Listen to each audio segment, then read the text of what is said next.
everybody, and welcome back. It's great to have you. I hope you enjoyed the two work sessions that have been, and also that you got a chance to network. I'd love to introduce to you the first expert panel around OKR champions, and we already heard in the different sessions when it came to OKR communities and change management, and I think this session is very much on topic. May I introduce Francesco Redolfi? He is the co-founder of OKRmentors to join me, and Christian Peru, Natalia, and Juliette, who will also join. Francesco, welcome. Hi, Francesca. Thanks for welcoming me. It's good to be here. And hello, everyone who's joining the panel. I'm very excited to be the host. This topic is something that is near and dear to my heart, actually. It's a question that we talk about a lot with our collective. So one of the things that we often say to our customers is that OKRs are a cultural transformation. Many of you know that. When it comes to cultural transformation, there is always a tendency to put a lot more attention on how to implement it and launch it at first, but not as much in how to make the change stick in the long term. So that's actually the question we asked ourselves last year with our community of experts, and we found out that champions play a key role in actually making sure that OKRs stick around for the long term. So we created a white paper to explain how to create a winning community of champions that maintains OKRs after OKR consultants finish the project. And I'm here today with 3 strategy execution and change management experts to talk about that. So we have Juliette from Voilou, Natalie from GAM, and Tristan from Strategy Y. By the way, if you haven't had the chance to look at the white paper yet, I'm going to post a link in the chat so that you can download it and dive deeper. Well, welcome, Tristan, Natalie, and Juliette. Great to have you here. Thank you. Hi, Francesco. Hello, thank you.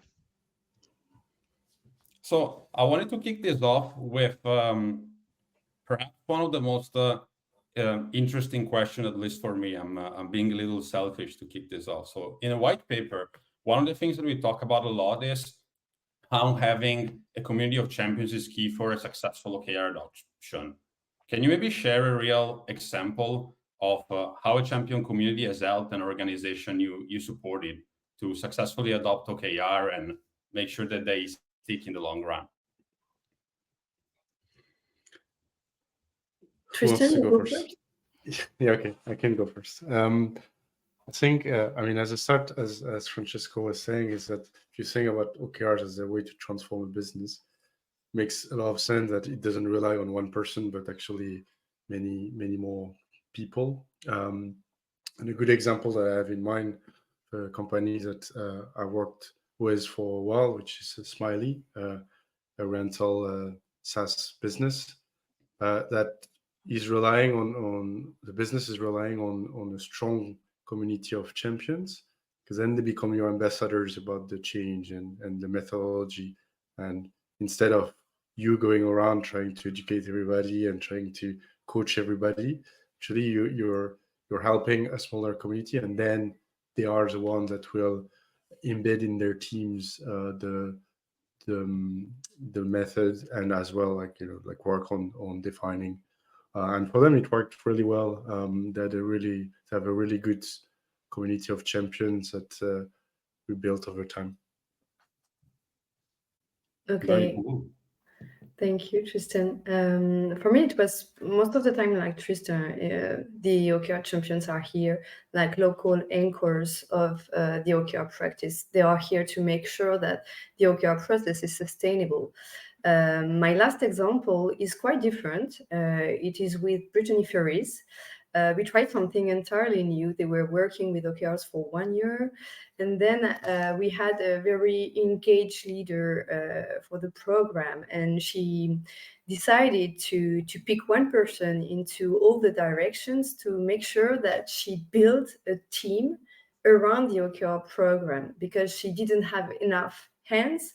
But it's not just about making sure that the process is going on. It was also to shape the OKRs with a lot of people with different backgrounds and skills, and to make sure they had a disciplinary team to implement and to make sure that those OKRs really reach their ambition. And for instance, we had one person in internal communication, one person from HR, marketing, and the thing that they had a lot of visions around this community make really a puzzle team, which makes the OKR program more successful, because they can implement OKRs and to have by design an OKR company. Nice. Well, Juliette, I'm going to take the opportunity that I already have you on the mic to ask you a follow-up question. So when you think about building a team around OKRs that's responsible for the adoption, what do you think are the best qualities to select the right people to be champions? Like in my experience, when you start getting into that, there is the tendency to go into one of the two extremes. Either always pick the same people that are champions of a lot of other stuff, and then they don't have the time to dedicate to it, or maybe pick people that don't have some of the key skills that are required to influence, communicate, and sustain a movement. Curious to get your thoughts here. Well, to me, I have seen a lot of different people working as OKR champions. First, OKR champions are people engaged into OKR implementation and process, which is really important. They make sure that the rituals exist, the right people are around the table, things like that. So this is quite practical. And most of the time, if we have an agile company, the first shortcut we can take is about agile scrum masters. They already have the mindset, all the skills needed to make sure. The second best choice is the great second person. We always have a manager, but there is always one person behind this manager or this leader helping the things going on, to things making the team happen. So the great second is also good. Someone who is transversal to the organization is fine. Which is really important is the ability to federate. This is someone who federate people around their cause, around OKRs. Most of the time, I like them into the listening part more than the speaking part. There are people who listen to the ecosystem and to be able to respond and adapt also the OKRs to what they meet and the feedback to everyone. So this is very important. So great second, ability to federate, listen more than speak, and has the ability to adapt. I think this is the great skills and mindset we can have for a good OKR champion. Awesome. Those are super valid insights. I'm particularly intrigued about the great second idea, because there's always people that maybe are not the most visible in that moment in the company, but they come with a lot of energy. And so you can use that energy and channel it to something bigger. Exactly. Natalie, what's your take on this topic? Yes, I share the skills that Juliette is talking about. I would add more skills related to the interpersonal skill. Some people are gifted with this skill, and it can be really useful to spread the transformation, to spread the OKR. I think they need to be very pragmatical and get some organizational skills too, because they will have to organize things in the company. What comes to my mind is also about the motivation. You really need to pick people to select people that are truly motivated by the role. So to be sure that they are motivated by the role, you have to be sure that they know what they will be accountable for in the company. So I was attending the last session with Desan Cheto, the Bayer Group CFO, and I really like what he shared. He shared. He said that to recruit champion, they ask why they want to become a champion, and I think that can be interesting to know the motivation, the true motivation. So you check the box. They know what we are going to ask them, and you truly know why they want to become an OKR champion. So that can be interesting to have in mind, and it's a good practice. Yeah, absolutely. And sometimes there are also, you will also have the ability to kind of increase that motivation, because often these people that are second in command, top performers, are people that want to raise the rank, like raising the ranks of the organization, get promoted, start leading people. And a lot of the skills that you're referencing here, the interpersonal skills, are things that you have to cultivate if you want to become a leader. You've got to know how to communicate. You've got to know how to broker conversations, have difficult ones when you're launching something new and people come and complain to you. You've got to have that motivations, but also the skills. That's a good one. Well, following on from that, we talked a lot about right now how to select the right people, what kind of skills they have. I wanted to dive a little bit deeper on once you selected the right people, what is it that organizations, the most successful organization you work with, did in order to equip their champions to be successful and give them the right skill and the resources they needed to fulfill the role? Tristan, maybe let's start with you.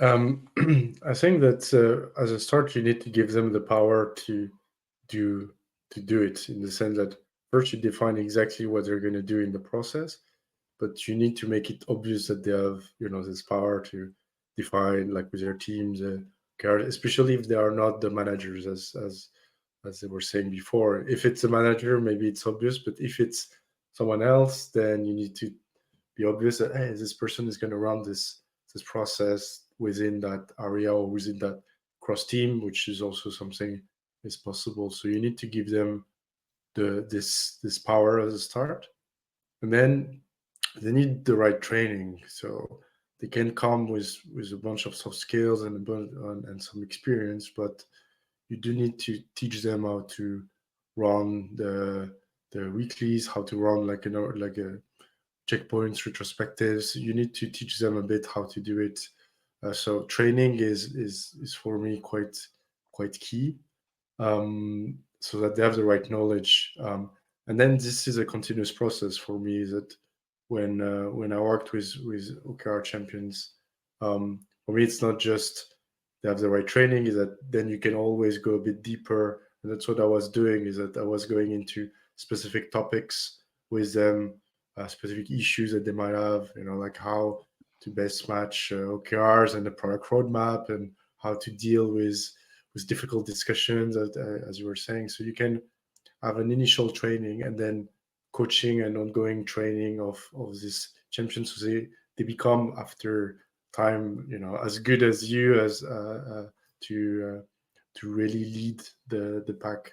And this goes back to what you were saying around, you need people that want to do it and have an interest in learning something new and running a process. So that's very important.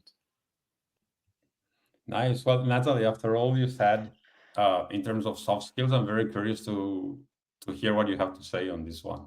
Yes, I will add an obvious one to your question and to what Tristan told us, but I think they need a really nice resource that it calls time. They need time. They need time to energize the role. They need time to progress. Of course, to be trained, but to get the time to become OKR champion and to spread within the organization the OKR rituals and the OKR mindset. So they need time. And I think sometimes it's something that we forget, that it takes time to become an OKR champion. So how do we create a good context for them to progress and to progress together? Some companies I work for, they decided to create a dedicated slot all for them. They can do like a collective coaching on demand. They have time, so it's a slot that is dedicated for their role, and it's not so obvious to take this time. But what is relevant with that is that they are very efficient to onboard new OKR champion they train some OKR champion in-house, and they just need they are really autonomous in making the community. And after that, they only need like collective coaching to be sure that they're still improving their practices. So it works right well, and the return on investment is quite good. Sometimes they also need some specific training, for example, related to facilitation, because OKR champion, if they are not part of an agile company with lots of rituals and collective facilitation, sometimes it's hard for them to take the role. So they can ask for specific training. And I also know a company that's dedicate a special budget for teaming. It can sound a little it's not so important for the company, but this budget is used to share experience, to share moment together. And once you got a real team of OKR champion, they are willing to ask help from a department to another's for different OKR champion that are not used to work together. So that's interesting also to get this form of teaming within the company, within the community. Sorry. So that can be also some resources that we have to have in mind when you want to create a strong OKR champion community. I love how you both brought up the need to have time as a foundational element in order to put skills into practice and receive training, but also the combination of training on specific skills with ongoing coaching. Like Japanese Zen masters say that going from knowledge to ability, really be able to do something, is knowledge plus 10,000 times. So coaching is really vital in here to make sure these people on skills like facilitation, they really have the chance to try to do it and have someone there that has done it before and can give that constructive feedback they need. We've got a lot of interesting questions from the audience when we talk about skill building. So I'm going to try to prioritize those just because we are on that line of conversation. So one that Francesca is asking is, how can you actually build on the OKR champion leadership skills?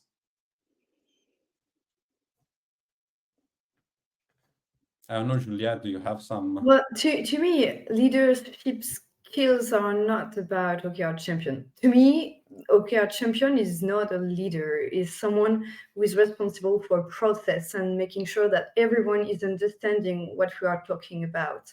Leadership is about management leaders, and to me, the OKR champion is not necessarily a leader.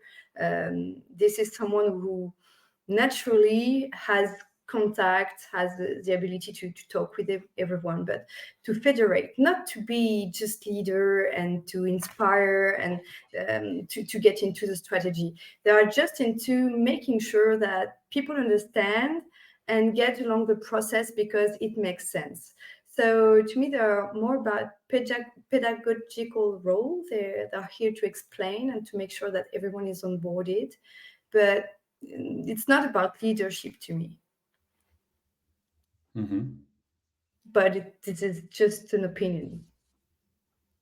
Well, another one we have that is down this line and maybe taps not specifically on how the champion needs to be a leader, but more on some skills that in our common business culture we associate to leaders is, how would you actually describe in general the skill of being able to handle resistance and to inspire people, particularly in those early phases of launch where you're there as a champion with your teams, nobody else tried the approach, and you're there telling them that you discover coffee right now, and you have to explain them how great it is.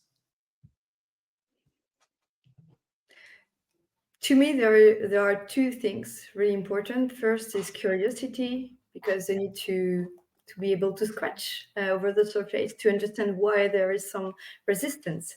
And then lack of judgment, because sometimes we find some circumstances we didn't expect, and this is important to be open-minded curious, open-minded, lack of judgment, and the ability to adapt, not being just with one plan of action and to stick with it. Absolutely. Yeah, I agree. I think when it comes to change management and how to handle resistance is understanding the other side, exactly why they're pushing back, and trying to find a solution to go around this initial blocker. So it's trying to uncover that problem rather than, as Juliette is saying, you have an idea and then you push forward. If you're facing resistance, actually you need to have this skill, which is to understand exactly why they're pushing back, trying to find a solution to their potential objections, and then finding a solution. But these are interpersonal skills that come with time, like how to understanding it's not a one size fits all when you deal with teams, and especially with change. A lot of people, they don't like change, so it's you need to assume as a start that there's going to be resistance rather than assuming that everybody's going to be, oh yeah, fantastic, we're doing this transformation, and people are like, yeah, I love it. No, people will say, I want to change my processes, I don't want to change my tools. So this is from this, you need to approach it understanding that actually people are gonna push back, and be ready for it, and be ready to have alternatives to go past this blocker. And for me, what is important is that the OKR champion is the one in the field. So he's the one that can observe, that get all the little signal of the field, of the what people say, what people think about what is happening in the organization. So I think when we talk about the champion skill, there is something about be able to observe and to feel the beats of the organization. Otherwise, it will miss that there is a problem with the change management. It will miss what people fear with this change. They will miss everything. So there is something important for the selection of the OKR champion. It could be easier to have people that have this skill to get the signal from the organization for their team. People they speak, they feel. Sometimes they just make a crazy face during a call, but you have to get it as an OKR champion. Well, what I really like about all your answers is that you actually blended skills with attitudes and behaviors. So having the curiosity, having the capacity to adapt, being an observer, also are a lot more connected with the way you're wired, the way you behave. And very often we forget that. But even when you're hiring people in an organization or you're electing them to be champions, which is a question that actually came up, one best practice is to often hire for behaviors before skills, because skills can be taught. But if someone doesn't have the right mindset or behavior, it's very difficult to change that. Yeah, absolutely. There's one here that connects very much to what you were saying, Natalie, in terms of being in the field and being able to, spread the word about what are you observing and the patterns. And it is, what is your experience in helping the champions breaking the hierarchical barriers? So champions are in the field, but they often need to operate cross-functionally, yet they are in a specific team. And so all of a sudden they need to open up to a much bigger world than the one that they were used to operate in. What are your thoughts on that?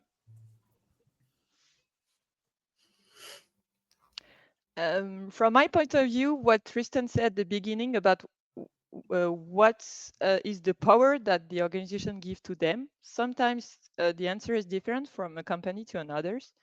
And in some companies, there really has to be this change maker. So they will need access to the hierarchy. They will need that. They will need to have a place to share, to report, and to discuss about what's happening in the organization during the transformation. So there is something around what they are accountable for, and what what are their superpower? Is there any way that they can share what they see, what they think, what the people are living in the field? So sometimes it's not so obvious, but if you want people to connect, you have to create a place and a time for them to connect. So if you want them to have top power, you have to give them power, and with power there is autonomy and there is superpower. So where can they express the power that they have been given by the organization to transform it?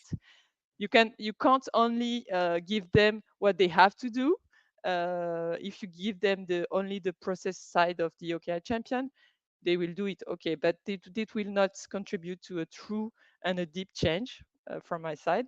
But if you want to empower them with an OKR champion role, you will have to give them the space to share, and to sometimes not to share what the C-levels want to hear, but to share what they experience, what they live in within the organization. So I'm gonna take the opportunity to answer a follow-up question to this that is connected to this topic. So in your answer, which was pretty complete actually, you talked a lot about empowering. Maybe Juliette and Tristan, what is your experience on how, and best practices maybe, on how you've seen executive sponsors of OKR supporting the OKR champions, both individually as a team, to have this empowerment, to stand out, to be visible, and break these hierarchical barriers? There is not one answer to this question, but in some company they decide to invite few champions to the OKR definition workshop. That can be a first pass. That can be things to try. Okay, why they are here? Because there are things to say. They are in the organization, and sometimes it's really interesting to connect all these levels within the organization.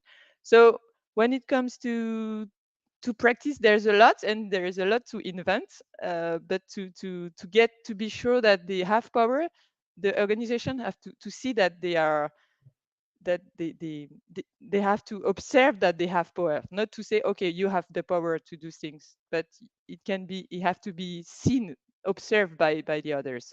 So that can be a way to show that the power is decentralized in a way. That's one of the OKR values, to create different level of discussion, conversation, and OKR definition. I don't know if I'm clear. Well, I think I agree with the visibility. So what I've done in the past, for instance, is that it's OKR champions that will present to the rest of the organization the OKRs for their own area. So you give them visibility, and what you were saying, Francesco, it needs to be visible as well, that the execs actually care. But this is about OKRs as well. You need them to be explicit that they want this change, they believe in it, and then they believe in that network of champions. And if there is this visibility in the organization, it makes things much easier. But like visible support and visible buy-in from the management. And in my experience, we cannot force management or C-levels to just embrace OKRs. They have to be keen on working with OKRs before to start, because if the OKRs are already going on in the company and that the C-level is not really involved in the process, there is a large chance that we are having processes that are not giving an aligned sign of the company. We practice a lot of things, and well, we practice OKRs and probably operational meetings at the same time at the C-level, and it's not healthy. So it's really important the C-level is convinced before starting. After is always, or most of the time, too late. Well, awesome. Thank you all for these insights. We actually covered the vast majority of the questions. For the one that we couldn't, I started to answer them in writing. I'll we will make sure that we get them covered. Our time is up on here. I hope all of you enjoyed it. Thanks again, Juliette, Tristan, and Natalie. If you actually want to dive deeper on the topic, I left you the link to download the white paper, and let us know if you have any other questions in the chat or throughout the networking sessions. Thank you all. Bye. Thank you. Thank you.